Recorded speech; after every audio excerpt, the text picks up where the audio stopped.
Alright guys, so this is my cut list, and as you can see I got like I and I or O and I, so that means inside corner, and this is an outside corner to inside corner, outside corner to square, that's what the S means. So I got all these symbols to give them an idea of like, is this an inside corner and this is an outside corner. We're going to be measuring up another inside corner, 22 3/4. And this cut right here, that's how my piece sits, so that'd be an outside corner. So if it came this way, it's an inside corner. Something like that would be an inside corner.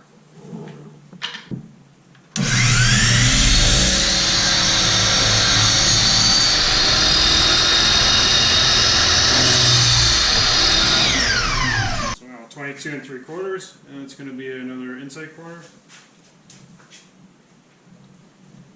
22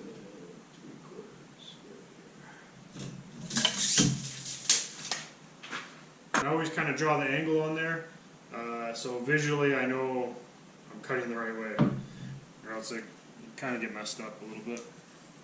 Just keeps things simple in my head. You can do whatever tricks you would like, but for me that makes the most sense.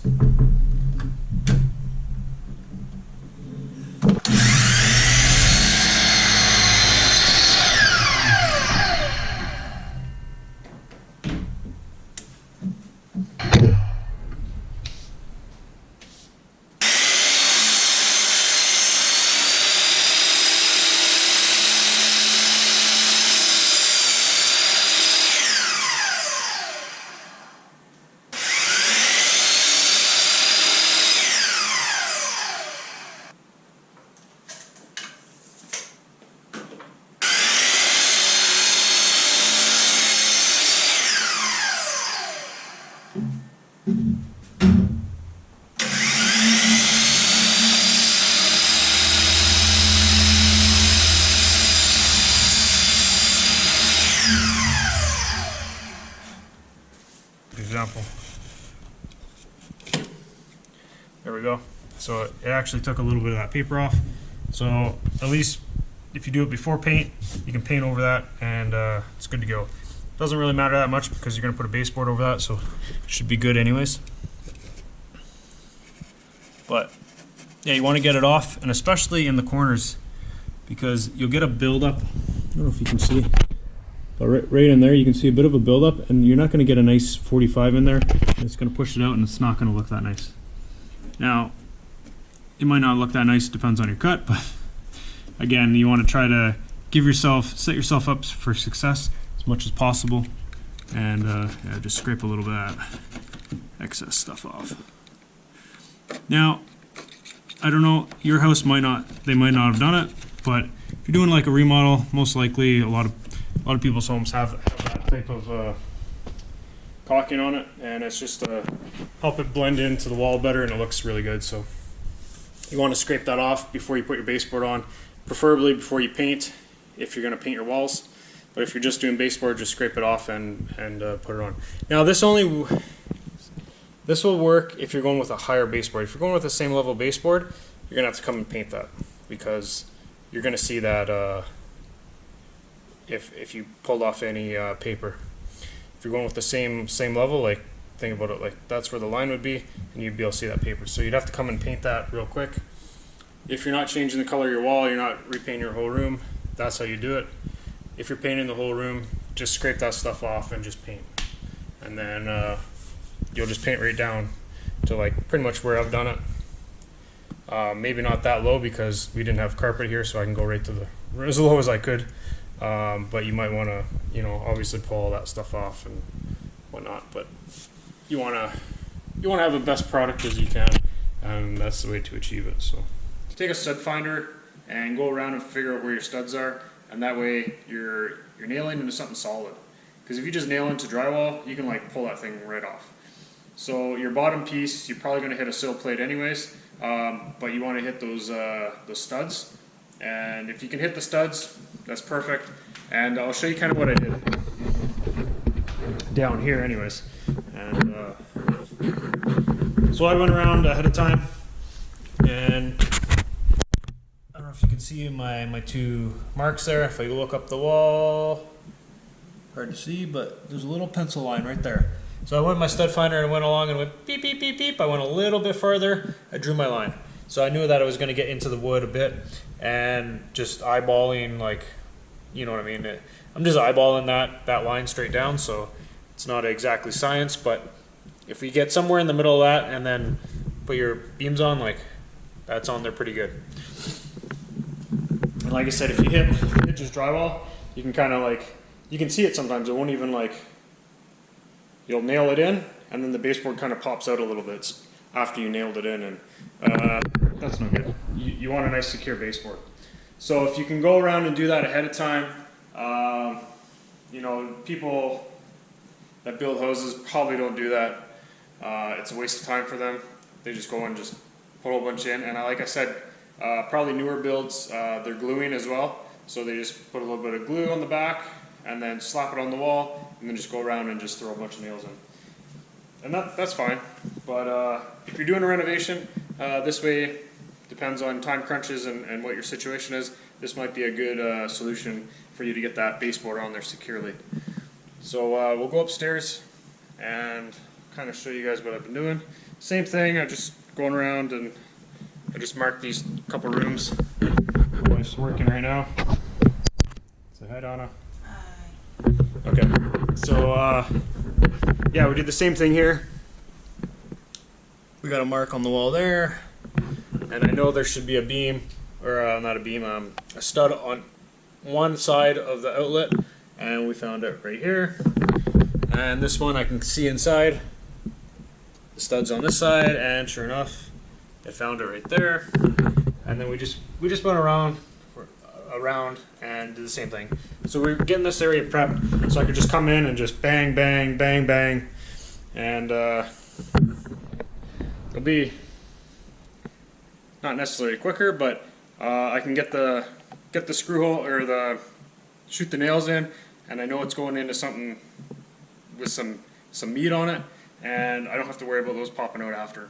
And then we're going to throw some DAP on the inside corners because some of them aren't perfect, and along the top, and that will just help with any alleviation in the wall. So it's a little dark here, but if you can see, you kind of see that little line there.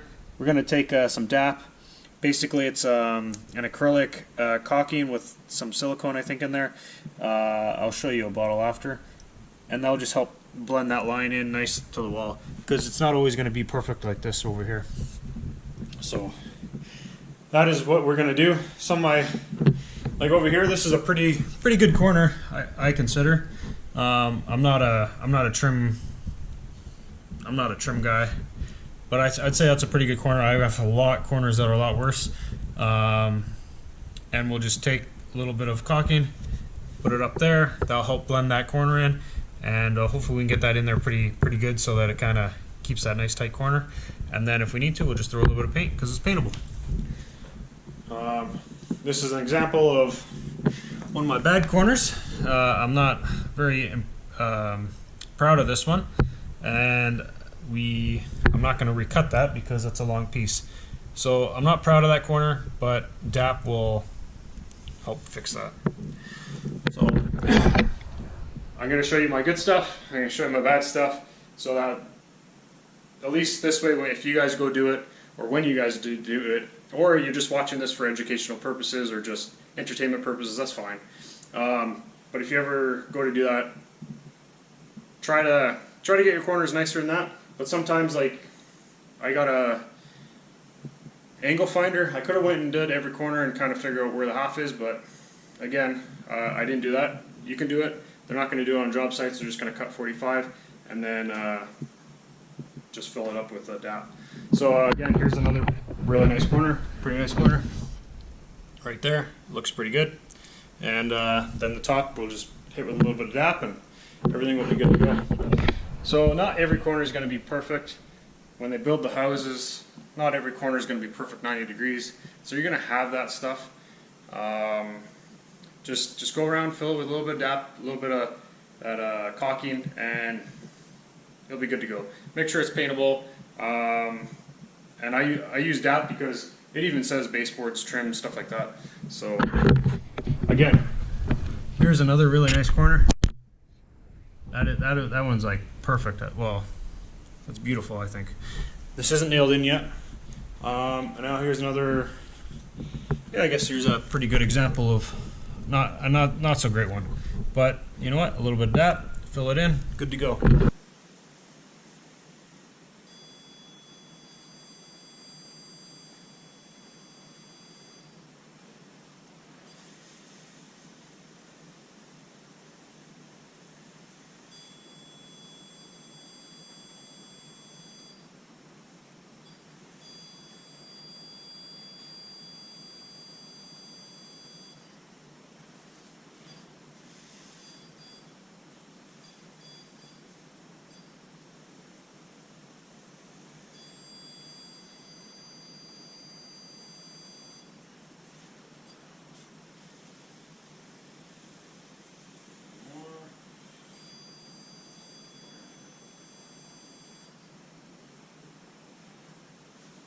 That's it.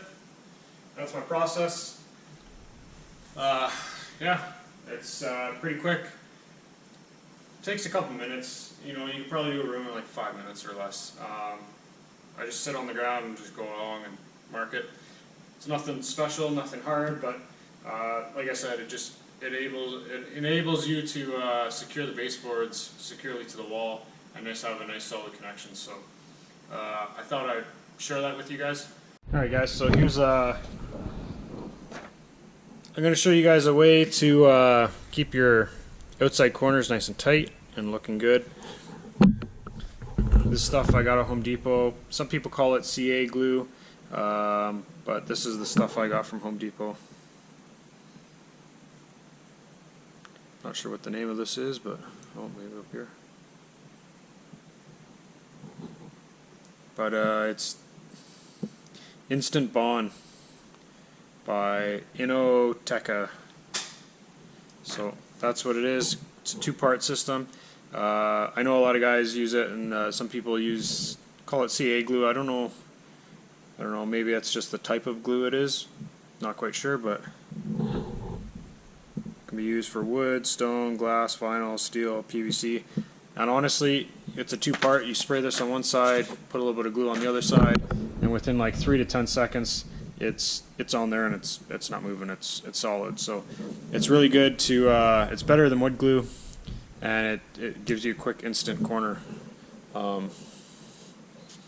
Yeah. So what we're gonna do here is we're gonna get this corner glued up, and yeah, I think that's my last corner, outside corner that I gotta glue. So I think. So we'll do that one up, and I gotta show you guys how it's done.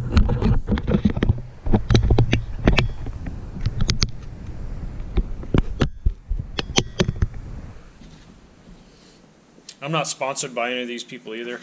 This is just products that I found helpful, useful, and it might be helpful and useful for you as well. So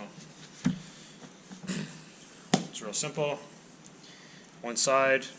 That's it. One little spray. Has a bit of a strong smell. Other side, throw a little bit of glue.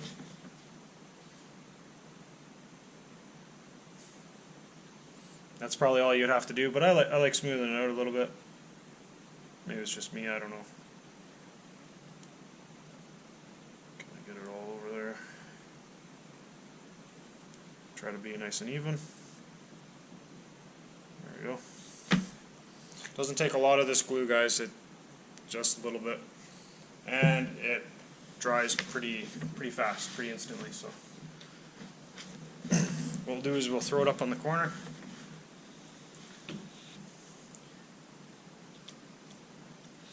So that we know we get a nice tight corner where we want it to be. And here we go. Oh, I think I was too slow on that one. Yep, I think that's it. It's up a little bit on this side. I think I was a little bit too slow, but So we got a pretty nice tight corner there. From about here up, you can see it's a little bit wider. It's because I accidentally was cutting down and I'm like, oh, it's a little too wide, and then I adjusted to be pretty good. So yeah, I'm not too pleased with this top part here. See, it's up just a little bit. We can kind of shave that down a bit, get that working the way we want it to be. But that's how you keep a nice tight outside corner. It looks really good, and then you can do all your inside corners and get the DAP in there. But if you keep a nice tight outside corner, you won't have to worry about filling it too much with DAP if your cut's off a little bit, or it just makes it look a lot nicer. And you can just come back with a little bit of paint, and if it is off a little bit, you can take edge of a screwdriver, just the round shaft, and just kind of press it, and then press that side and push these corners together, and then it'll like make a seamless, nice seamless edge there. It won't be as sharp of a corner, but it'll look really sharp too. And then you just come up with a little bit of paint and good to go. So that's my tips and tricks for baseboard that I can see right now. And yeah, that's it. So we're gonna take a break for lunch because my wife's a little hungry, and then we're gonna come back and I'm gonna nail a whole bunch of these boards on. Pretty much that bedroom. We got a bedroom over there, and the master, and this hallway. We're gonna nail the boards on, and because I've already marked a lot of the spots. On the really shorter boards, I didn't mark spots. I'm just gonna go end to end, and if I think somewhere in the middle, but probably hit the bottom because I know there's gonna be sill plate there. So.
Thanks guys for watching, and don't forget, never stop learning.